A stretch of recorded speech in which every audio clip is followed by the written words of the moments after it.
Chief, I want to ask you a few questions about the jaywalking, kind of in general.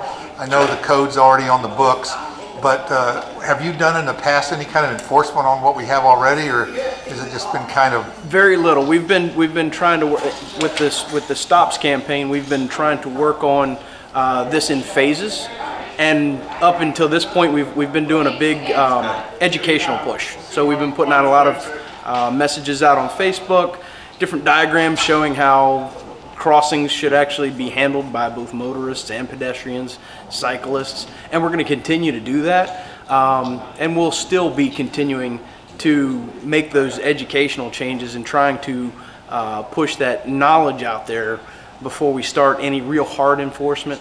And again, a lot of this is it's a common sense initiative. So, you know, we're not going to be hiding in the bushes waiting to jump out and snatch people. No jaywalking traps. Right, there won't be any jaywalking traps, but it's going to be for, obviously, because there's some pretty egregious ones, you know, when you see people darting out in between parked cars and vehicles having to slam on their brakes in the middle of the highway, causing, you know, potential for hazards in the roadway, and obviously as well as danger to the pedestrians. All right. So exactly now, what will be the definition of jaywalking?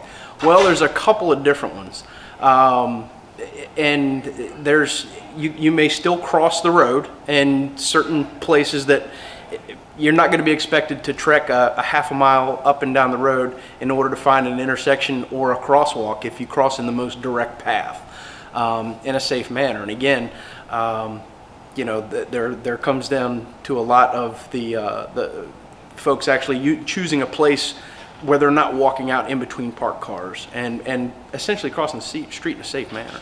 Because I noticed when you're on Main Street, we got a 20-foot road. If I park my car on the side of the road and I open the door, I'm halfway across the street. Indeed. And that's not always, you know, that's not always going to be, if you park your car and walk across the street when there's nothing coming and you're taking the most direct route, you're not going to get cited for jaywalking. You know, when you're bouncing in between parked cars, darting out in the middle of the traffic, well, that could be an issue where you could essentially have earned a ticket. So even on Shenandoah Avenue, if there's no traffic coming, someone could walk across the street, and as long as there's not any traffic. They could, but again, that's a big wide road, and it's a lot of traffic. Sure, and you would want to make that crossing at one of the intersections if at all possible, and that's not always. In that particular section of roadway, it's a good example because there's a very long stretch of roadway in between four-way intersections, and it's a little bit safer even if you make that crossing at a three-way intersection, say where, you know, 18th Street crosses. Exactly. Because it's still at kind of a natural break in where the traffic would be.